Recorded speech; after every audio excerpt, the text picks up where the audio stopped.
शिव और शक्ति कौन है? शिव और शक्ति दो अलग अलग शक्तियां नहीं बल्कि एक ही ब्रह्म तत्व के दो पहलू हैं। शिव है निर्गुण, निष्क्रिय, शून्य, वितराग, एक मौन साक्षी।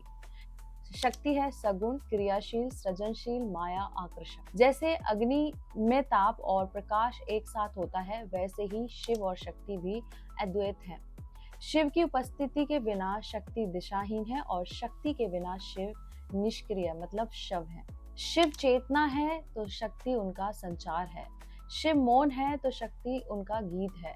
शिव शून्य है तो शक्ति उसमें भरे अनंत रंग है। अब अर्धनारीश्वर का अर्थ क्या है? अर्धनारीश्वर वह रूप है जिसमें शिव और शक्ति एक शरीर में आधे आधे रूप में स्थित है। जैसे लेफ्ट साइड आपके आदि शक्ति है और राइट साइड महादेव है। जैसे ये पीछे तस्वीर लगी है उसमें है उस तरह से। लेकिन इसका वास्तविक अर्थ शारीरिक नहीं है बल्कि आध्यात्मिक है। यह दर्शाता है कि जब कोई आत्मा अपनी स्त्री और पुरुष दोनों ऊर्जाओं को संतुलित कर लेती है तब वह पूर्ण हो जाती है।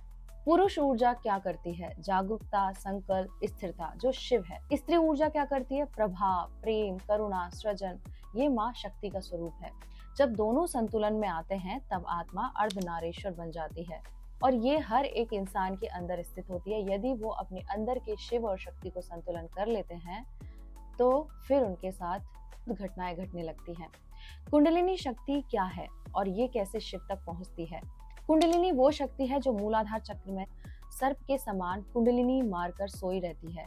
वह शक्ति का साक्षात रूप है जिसे जागृत करने पर साधक को आत्मा से लेकर शिव तक की यात्रा में ले जाया जाता है। यह शक्ति 7 चक्रों मूलाधार, स्वादिष्ठान, मणिपुर, अनाहत, विशुद्धि, आज्ञा और सहस्त्राकार को पार करती हुई हर चक्र पर आत्मा भिन्न भिन्न अनुभवों का परीक्षणों और शुद्धियों से गुजरती है और लास्ट में सहस्त्राकार चक्र में यह शक्ति शिव तत्व से मिलकर एक हो जाती है।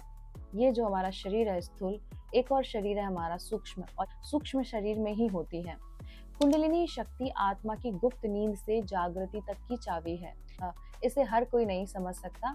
इसे समझने के लिए परमात्मा की कृपा और परमात्मा की प्राप्ति की एक गहन तीव्र प्रेम इच्छा होनी चाहिए, तब ये चीजें होती है।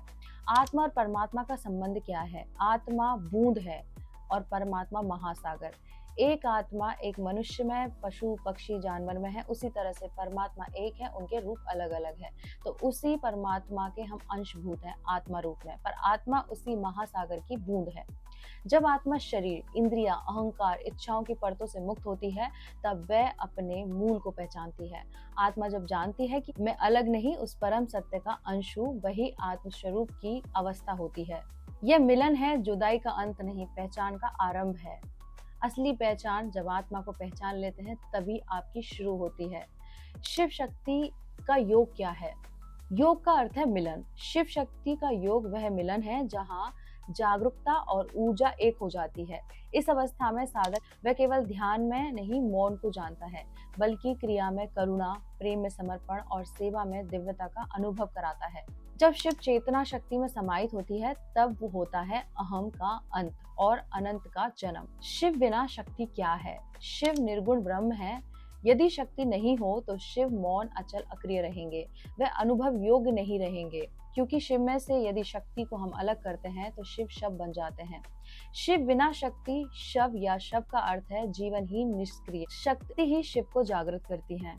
वह चेतना में स्पंदन, प्रेम में लहर, क्रिया में शक्ति भरती है। शक्ति बिना शिव क्या है? शक्ति जब शिव में रहित होती है तो वह दिशाहीन ऊर्जा बन जाती है। जब बिजली बिना दिशा के जला सकती है, वैसे ही शक्ति बिना शिव के विनाशक बन जाती है। क्रिया को चेतना चाहिए, नहीं तो वो केवल भ्रम बन जाती है। सनातन धर्म में ऊर्जा कोई भौतिक तत्व नहीं है, यह वही शक्ति है जो देवी, प्रकृति, सृष्टि, स्वयं आत्मा में है। हर मंत्र, तप, ध्यान, सेवा इनका उद्देश्य है। ऊर्जा को जागृत कर चेतना से मिलना इनका उद्देश्य है। यही योग, तंत्र, वेद, उपनिषद और साधना का सार है। शिव और शक्ति की एकता आत्मा का परम अनुभव है। जब आत्मा अपने शिव और शक्ति दोनों स्वरूपों को पहचान लेती है तब वह आत्मा नहीं रहती, वह शिव शक्ति आत्मा बन जाती है। उसमें शिव की मौनता भी होती है और शक्ति की गतिशीलता भी होती है। वो साक्षी भी होती है और साधिका भी। वो ध्यान भी करती है और सृष्टि भी रचती है। ऐसी आत्मा ही आत्मा स्वरूप शिव शक्ति कहलाती है। जो भीतर शक्ति है वही बाहर प्रकृति है, जो भीतर शिव है वही बाहर आकाश है। जब साधक भीतर शिव और शक्ति को एक कर लेता है तब वह स्वयं ब्रह्मांड बन जाता है और उसे हम देखते हैं परमात्मा का स्वरूप। जैसे हमारे सिद्ध संत होते हैं और भी साधारण व्यक्ति भी हो सकता है, लेकिन वो ऐसा पूर्ण समर्पण वाला भक्त होता है जो विरले होते हैं, उन पे परमात्मा की कृपा होती है, जो जन्म जन्मांतर से उनकी पूजा पाठ या उनका ध्यान जप करते आए और उनकी साधनाएं अधूरी हो गई है।